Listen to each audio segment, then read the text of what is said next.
What's going on, Workforce? Brian here, and today we're talking about something a little bit different, but still related to video games.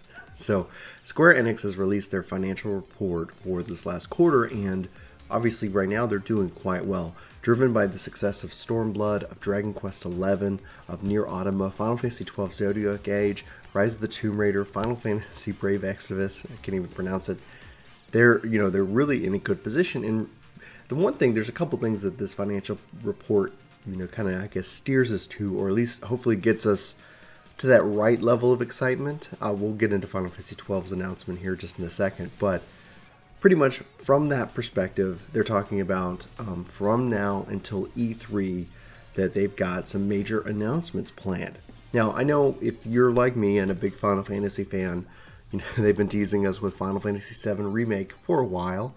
And when they showed that, I was like, okay, it's going to be a while, and it still is. So obviously 2017 is wrapping up. Is that a game that's coming out in 2018? I don't know. What about Kingdom Hearts 3? I don't know. Will we hear about Final Fantasy 16? I don't know. And honestly, I'm to the point with them that I'm hoping that when we do hear about, a game announcement, they've got just enough that they've got right now, I feel, in the pipeline that, just tell us when it's closer. Because I feel like I know a lot of people really put a lot of expectation on 15 despite its weird and awkward development cycle. And one of the things actually this financial report addresses is their development cycle. Right now, their typical turnaround time on a game is 3 years. Now, everybody's going to be saying, hey, look at 15, it took 10 years. And it's like, well, that's actually a line item that they focus on in the financial report if you kind of, read between the lines and talking about rework.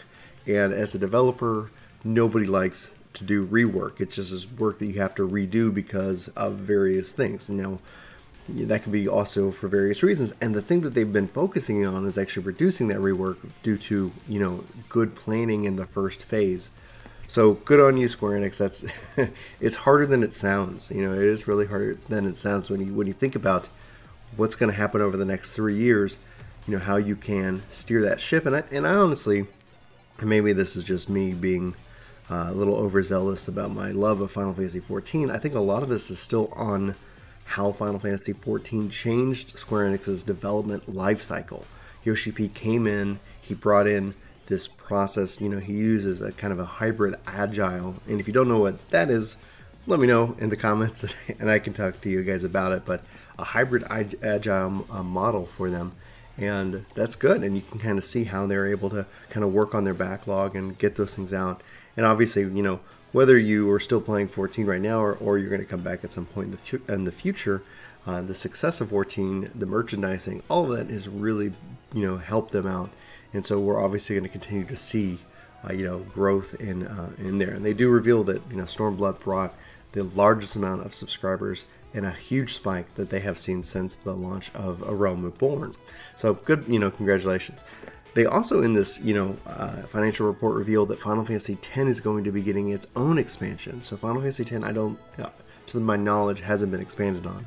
And then Final Fantasy XI, we know, is coming west sometime, they say, in 2018. That there's a lot of work, but, that's exciting to hear. I'm very excited to see what they do with Final Fantasy XI. In fact, kind of pivoting into some Nintendo Switch talk, they talk about the Nintendo Switch and how, with its success, that it looks like it's going to be a really good platform for both new IP and for, I guess, revisiting classics.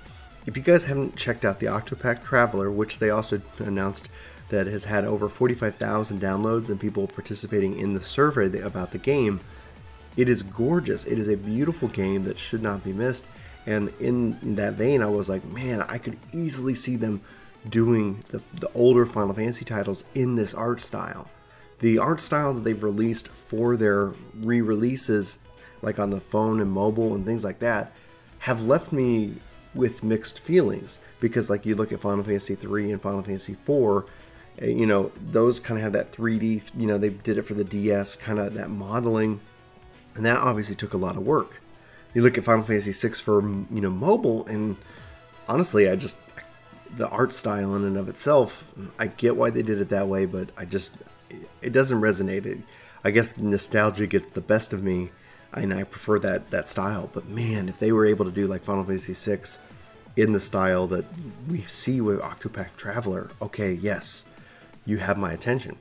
We also know that Final Fantasy XI is coming to the Switch. They announced this many moons ago, and no word if that's going to be a 2018 thing or not. But then obviously in January you have Lost Spheres from Tokyo RPG Factory, which is a part of Square-Enix, and that's coming out in January.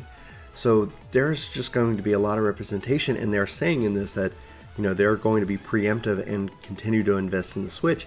And I think that's a really good thing. Switch is already, for me, turning out to be this great JRPG machine. We've got so many things coming out for it that I'm very excited about, and I can't wait to learn more. So this is all really good news. The reason I guess I bring this up, I bring this, guys, to you for the conversation piece, is that Final Fantasy VII, Kingdom Hearts 3, that's what we know of. But when they talk about major titles from now till the end of 2018, a couple things come to my mind is that you have the 30th anniversary, which honestly, in my opinion, has been pretty lackluster. Not that it's been bad, but you have 12 the Zodiac Age, which came out in July. And then they just had a little special kind of thing, which I know some of you guys on Discord were not very pleased with. I was excited, and then it was like, okay, they're bringing back Pirate's Den as an update to the PS4 version. So no word on PC release, no word on anything, and so it was just, there was a lot of hope that was dashed there. So I don't know if this is something that is going to be just like that, if this is going to be a dashing of hope for the game. But, and obviously I think if you guys haven't seen the Gamerscape stream, I've done a little bit of World of Final Fantasy for that on PC Steam. So all good news from Square Enix's financial stability, from their investment, and they've got things in the works, and they really, I think they're streamlining their development process. Hopefully I think you will see that pay off, obviously, with Final Fantasy 16 and beyond. Hopefully that means that we'll see Kingdom Hearts 3 release at some point in the future. Hopefully Final Fantasy 7 Remake is going to be sometime this decade.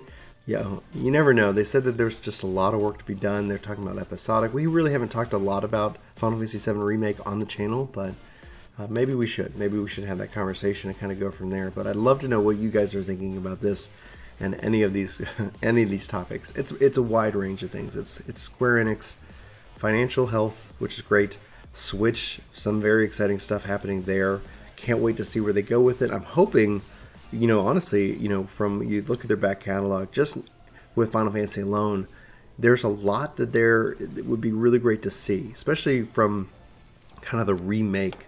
Hopefully they really put some investment into that platform from the back catalog. Don't let those games just sit there in obscurity for years and years. Really kind of give them something special. But then also you look at kind of their new IP that they're looking to develop. Bravely Default for the DS world, 3DS specifically, is such an amazing title. How incredible would it be to see that ported to the Switch? How incredible would it to get a new edition for the Switch itself? That's just me, but I'd love to know your thoughts, guys. Again, I'll link to the articles and the the financial report if you want to read it yourself, in the description below. But regardless, thanks so much for watching this video, and I hope to see you on my next. But guys, have a fantastic day, week, month, year, Thanksgiving, who knows? I'll talk to you soon. Take care. Hey, it's me. Thanks so much for watching this video. You should click here to subscribe, and here to maybe check out some more of our videos. So again, thanks for watching. We hope you like this video. We hope you subscribe and join our community. Let us know in the comments below what you think, and we'll see you next time.